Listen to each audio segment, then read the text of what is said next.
I don't ever slow up, no I don't take shit. I got no love for the fakeness. If you wanna play tough and wanna hate this, I'll always show up.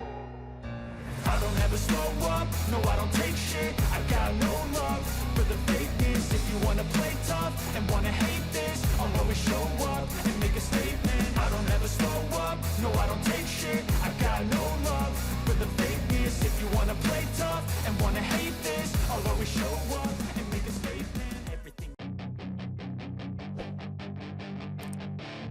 Marc Marquez, Jorge Martin, dan 10 pebalap MotoGP lainnya akan mengikuti parade di Kota Mataram, Rabu, 25 September 2024 ini.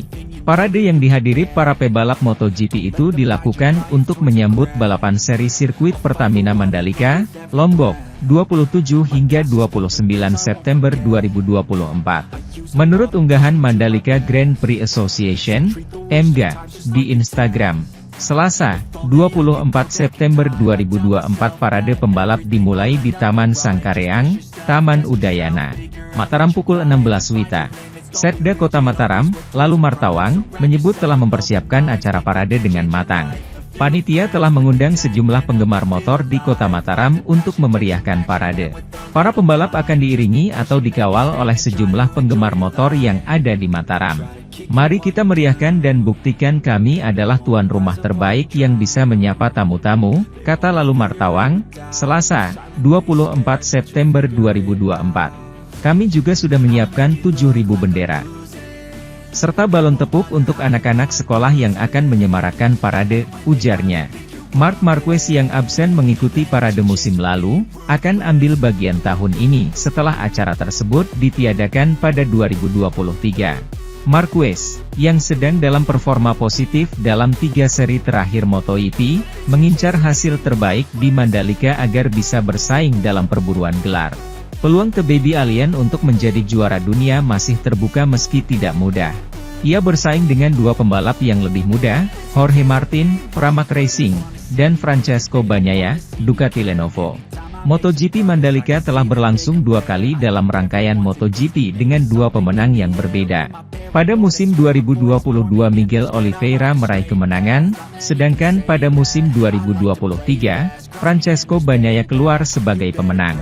Di sisi lain, legenda balap motor, Kevin Schwantz, ikut memberikan prediksi soal masa depan Marc Marquez yang akan menjadi pembalap Ducati pada MotoGP 2025. Persaingan disebut akan semakin memanas setelah Marc Marquez berbagi garasi dengan Francesco Bagnaia di tim pabrikan Borgo Panigale.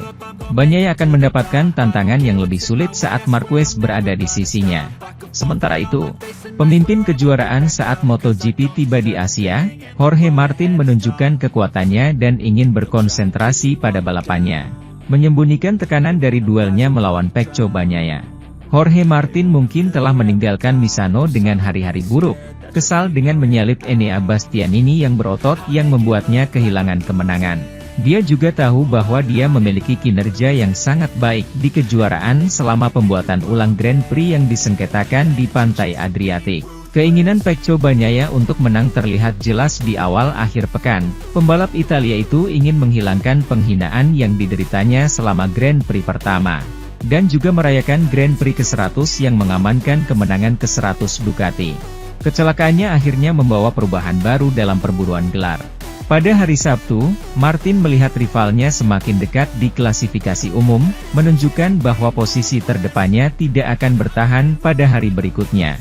Namun, dia meninggalkan Italia dengan keunggulan 24 poin, 20 poin lebih banyak dibandingkan hari sebelumnya. 2 pekan sebelumnya, ia tiba di sirkuit Marco Simoncelli dengan selisih 23 unit.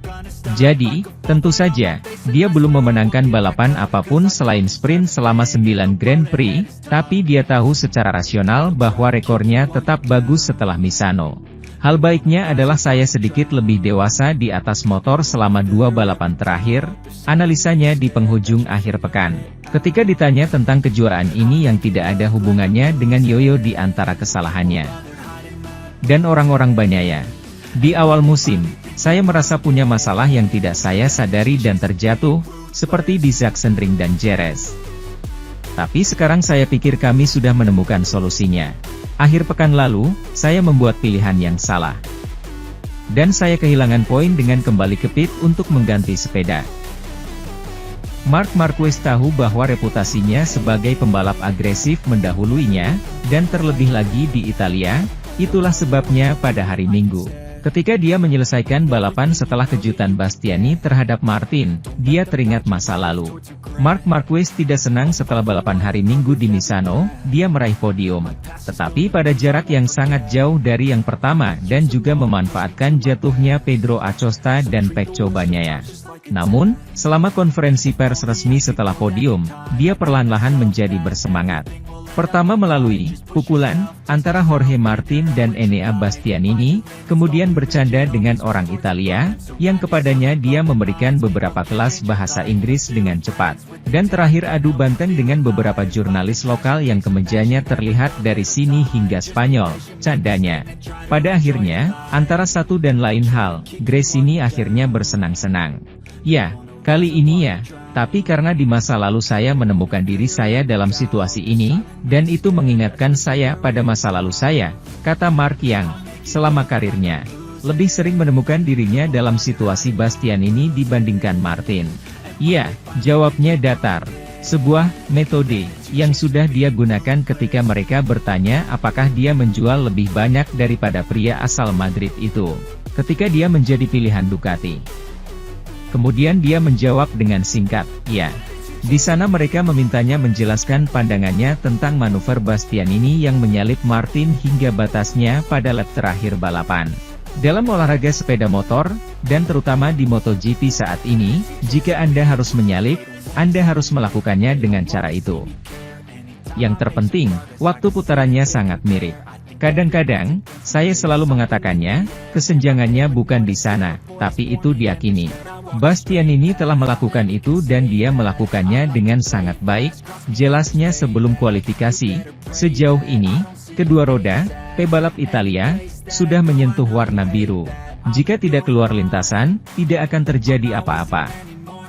Itu akan menjadi sebuah overtake pada batasnya tetapi pada lap terakhir. Sementara itu, Luca Marini mengomentari sudut pandangnya pada hari Minggu lalu di Misano. Pada hari Minggu terjadi kontroversi di lap terakhir yang dibicarakan semua orang, termasuk pembalap Honda. Luca Marini mengambil bendera kotak-kotak pada hari Minggu di tempat ke-12, hal yang positif bagi mereka seperti yang dia katakan. Namun, ia juga meminta agar aturannya jelas dan diterapkan oleh Race Direction, karena situasi hari Minggu membuat banyak orang berbeda pendapat. Kata-katanya sampai kepada kami berkat kolaborator kami Manuel Pecino, mengenai apa yang terjadi pada hari Minggu di babak terakhir. Saya hanya melihatnya sekali, tapi menurut saya tidak adil jika mendorong pembalap lain keluar lintasan. Tentu saja, bagi Pecco itu lebih baik dan saya ikut bahagia untuknya. Marini menganalisis situasi antara Martin dan Bastianini. Kami sedang menuju ke arah yang semakin sulit untuk menyalip, jadi saya memahami kesulitan Enea, terutama di trek ini. Tapi jika Martin tidak mengangkat motornya, dia akan terjatuh. Jadi Jorge harus mengorbankan dirinya agar Bastianini tidak mendapat penalti, karena jika dia terjatuh akan ada penalti. Seluruh pembalap meminta kejelasan regulasi dan keputusan Race Direction. Martin dibiarkan berdiri dan Bastianini tidak terkena penalti, namun manuvernya tidak berubah dan itu tidak masuk akal bagi saya. Satu-satunya hal yang saya minta adalah peraturannya jelas, jika demikian, mereka terus seperti ini setidaknya hingga akhir musim. Maka kita bisa membicarakan cara mencari solusi yang lebih baik.